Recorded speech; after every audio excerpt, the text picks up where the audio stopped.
Halo anak-anak, apa kabar? Semoga kalian baik, sehat, dan selalu bahagia. Ya, mari kita memahami saat ini masih pandemi dan kita harus belajar sejarak jauh yang mungkin kurang mengasihkan, kurang nyaman, tapi kita harus mau belajar.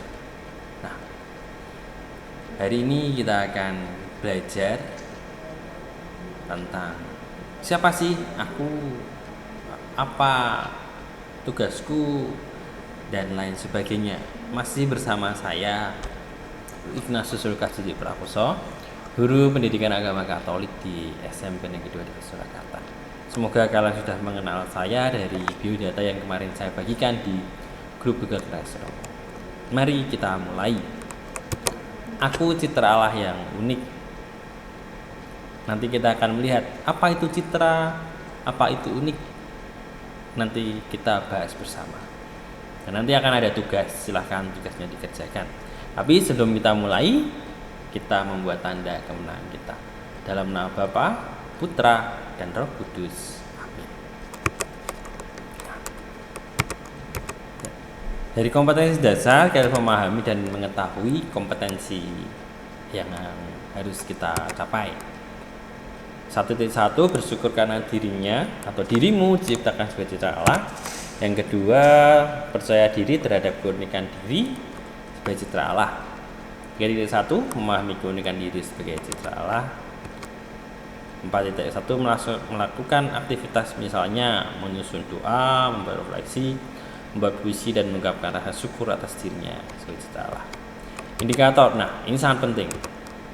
Kalian harus mampu menginventarisasi ciri-ciri yang menjadikan seseorang disebut unik, menjelaskan sikap-sikap yang muncul dalam menghadapi keunikan beserta dampak dan pada tindakan, menjelaskan makna manusia sebagai citra Allah berdasarkan Kejadian bab 1 ayat 26 sampai 28.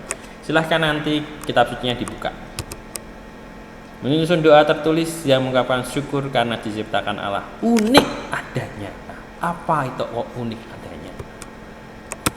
Apa yang akan kita pelajari bersama? Mengenal keunikan dirimu, diriku, ya kita sendiri harus mengenal siapa diri kita. Sikap terhadap keunikan diri. Apa ya sikap unik yang aku punyai gitu ya. Terus manusia sebagai citra Allah yang unik. Nah, apa itu unik lagi sekali lagi? Nah, mengenal keunikan diri. Nah ya, materi ini semua ada di dalam buku paket saya rangkum. Kalian bisa membuka buku paketnya, buku paket pendidikan agama Katolik. Silahkan nanti dibuka. Ya. Nah, kamu telah menerima kado yang berharga dari Tuhan. Sekarang tuliskan dengan membuat tabel mengenal keunikan dirimu. Ya. Dari bentuk fisik yang telah diberikan Tuhan kepadamu sejak lahir, misalnya rambut lurus atau keriting, hidung pesek atau mancung, wajah cantik atau tampan, dan sebagainya. Semua sifat baik yang kamu miliki sampai saat ini, misalnya ramah, bersahaja, bertanggung jawab, dan sebagainya.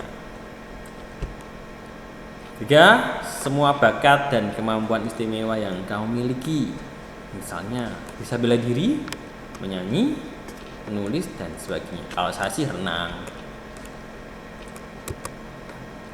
Pengalaman-pengalaman menggembirakan yang dialami selama hidup di sekolah, di rumah, atau di masyarakat. Ya, terserah pengalamanmu apa yang kira-kira membuat kamu gembira. Ini adalah tabelnya. Silahkan nanti kamu buat tabel dulu, digambar sama formatnya, ada fisik, kolom pertama fisik, kolom kedua sifat baik, ketiga bakat atau kemampuan, dan pengalaman menggembirakan. Silahkan, apa?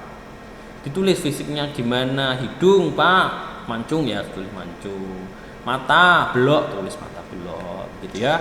Sifat baik tadi sudah tahu, bakat kemampuan apa kira-kira ya kamu yang tahu. Belajarlah jujur untuk menilai dirimu sendiri. Aku pribadi yang unik. Apa itu nanti unik? Nanti kita lihat. Sikap terhadap keunikan diri. Ya.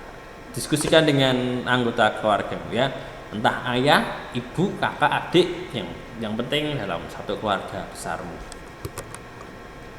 Nah, tanyakan ini, apa sikap positif yang seharusnya dikembangkan dalam menghadapi keunikan diri dan apa pengaruhnya? Terus apa sikap negatif yang sering muncul dalam menanggapi keunikan diri dan apa pengaruhnya? Silahkan tanya ke keluarga. Tulislah jawaban kalian dalam tabel berikut. Kayak gini ya. Sama, buat kolom dulu, kolomnya harus sama.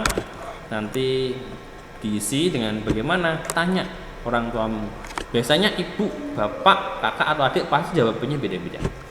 Tapi kalau adik bayi jangan ditanyain karena nggak ada yang tahu. Itu ya. Nah, lanjut. Mari kita pahami. Setiap manusia itu unik. Tak ada satu orang pun yang mempunyai kesamaan dengan orang lain. Jadi kamu sama ibumu, sama ayahmu, sama adik atau saudaramu kamu beda. Sekalipun kamu kembar identik sama persis plek, tapi kamu tetap beda. Beda dari mana? Mungkin wajahnya sama, tapi sifatnya berbeda. Tubuhnya sama, tapi mungkin bisa gendut, bisa kurus, rambutnya bisa ikal atau lurus, pasti beda dalam satu pribadi.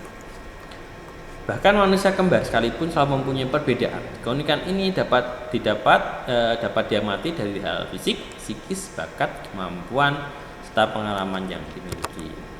Keunikan diri itu merupakan anugerah yang menjadikan diri seorang berbeda dan dapat dikenal dan diperlakukan secara khusus pula.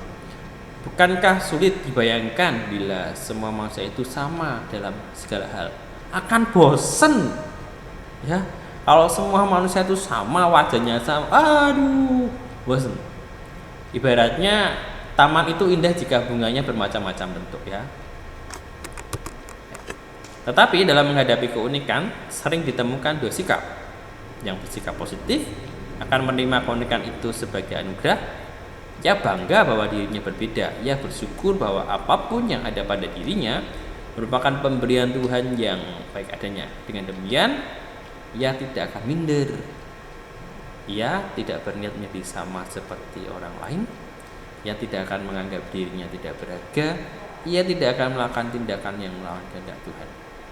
Akibat ketidakpuasan terhadap dirinya, hidupnya akan tenang dan mampu bergaul dengan siapa saja. Ya. Itu kembali pada kalian. Bagaimana kalian harus menanggapi keunikan dirimu, apa yang kamu miliki, kamu tanggapi dengan positif atau negatif. Kira-kira apa ya? 4. Ada orang yang kurang menerima keunikan diri. Orang yang demikian akan merasa tidak puas, bahkan dapat melakukan tindakan apapun demi menutupi diri. Misalnya operasi plastik. Kalian tahulah negara mana yang sering operasi plastik demi membuat wajahnya cantik, ya toh? Ya.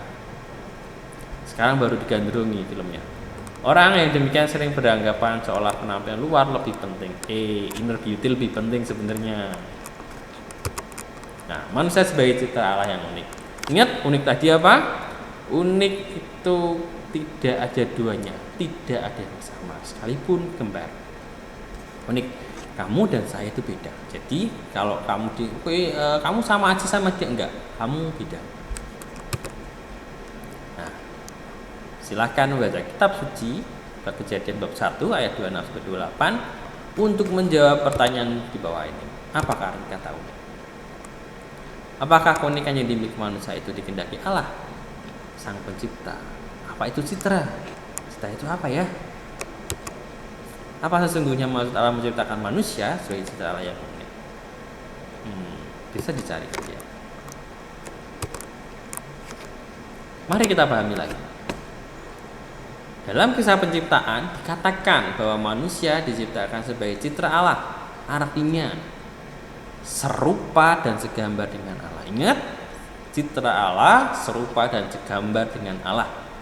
Kata serupa dan segambar sekaligus melukiskan secara tepat bahwa manusia dan Allah berbeda, tidak sama, serupa, ya. Serupa dan segambar, nggak mirip, enggak kan sama. Sejauh terlukiskan dalam kitab suci, istilah citra Allah itu hanya dikatakan pada manusia, tidak dikenakan pada ciptaan Tuhan lainnya. Hanya manusialah yang disebut citra Allah. Karena manusia diciptakan sebagai citra Allah, manusia memiliki martabat sebagai pribadi. Ya, bukan hanya sesuatu, melainkan seseorang.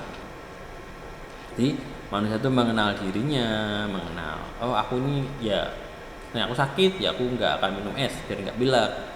Terus manusia butuh kebebasan, manusia butuh hidup bersama, ya. Ada hubungan manusia dengan Tuhan untuk menjalin relasi. Karena apa ya? Manusia haus akan kerohanian. Sebagai citra Allah, manusia sepantasnya memancarkan diri Allah. Ingat, hidup baik, hidup yang benar, sesuai dengan kehendak Tuhan. Kok bisa begitu? Ya, bagaimana kita bisa sama dengan Tuhan? Seperti hidup Yesus. Yesus apa ya? Yesus sudah memberikan contoh bagaimana hidup sejalan dengan Allah. Yesus itu contoh, benar-benar kita bisa melihat kehidupan Yesus bagaimana dia memiliki komunikasi atau hubungan yang baik dengan Tuhan. Walaupun Yesus itu Tuhan loh ya, tapi nanti kita akan membahas lainnya. Ya, maka manusia adalah ciptaan Allah yang paling luhur dari ciptaan yang lain. Refleksikan. Sekarang kamu sudah tahu tuh, jika kamu tuh ciptaan Allah yang unik. Apa rencana mau ke depan sebagai ciptaan Allah yang unik? Apa ya? Tulislah dalam sebuah paragraf di kertas folio. Ya, kalau sudah, kirim ke saya lewat WAG Agama Katolik. Silahkan difoto yang jelas dari kertas folio itu. Oke, nanti akan saya nilai setelah kalian mengumpulkan. Tidak mengumpulkan ya tidak dapat nilai. Tugas proyek ini yang paling penting. Nah, nanti link pengumpulan tugas akan saya share. Tapi silahkan dibuat dulu. Apa ya bayang-bayangannya itu? Buatlah biodata tentang dirimu, buatlah dengan bercerita.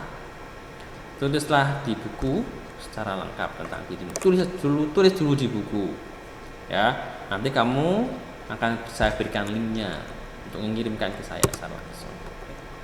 Tulis nama lengkap dan nama panggilan, nama baptis kamu, tempat dan tanggal lahir, nama orang tua, bapak dan ibu, alamat rumah, hobi kamu, suka dan tidak suka dalam sesuatu, cita-citamu, ini yang penting nih, cita-cita. Bentuk tubuhmu dari ujung rambut sampai ujung kaki, kepribadianmu, pengalaman yang paling menyenangkan. Oke. Sudah ya, kamu harus tulis dulu di dalam buku. Ingat, siapkan satu buku pendidikan agama Katolik. Jika sudah selesai, di semester depan silahkan dikumpulkan, saya akan menilai isi bukumu. Nah, oleh karena itu, aku berkata kepadamu, mintalah maka akan diberikan kepadamu, carilah maka kamu akan mendapat, ketoklah maka pintu akan dibuka bagimu. Maksudnya apa? Saya memberikan ayat teks Lukas bab 11 ayat 9. Tanyalah jika kamu kurang mengerti apa yang saya sampaikan ini, ya. Berusahalah agar kamu mendapatkan nilai yang baik. Karena pendidikan agama ini yang menentukan kalian untuk naik kelas. Jika nilai kalian di bawah KKM, ya susah untuk naik kelas. Perhatikan itu. Oke. Nah, ini tips loh ya. Setiap guru akan memberikan tugas buat kalian. Agar tugas kalian tidak menumpuk, tugas agama ini harus selesai hari ini kalau bisa. Tapi harus sampai jam 23.59. Lewat hari ini akan ada konsekuensi nilai. Ada perjanjian nanti. Semoga dapat dipahami. Tuhan memberkati usaha kerja keras dan hidupmu. Salam. Cogito ergo sum, spere aude, vivere tota vita discendumes. Terima kasih atas waktunya. Sekian pelajaran hari ini. Semoga Tuhan memberkati kalian. Semoga ke depan lebih baik dan hari esok lebih baik daripada hari ini. Terima kasih atas semuanya. Semoga hidup kalian diberkati dalam nama Bapa, Putra, dan Roh Kudus.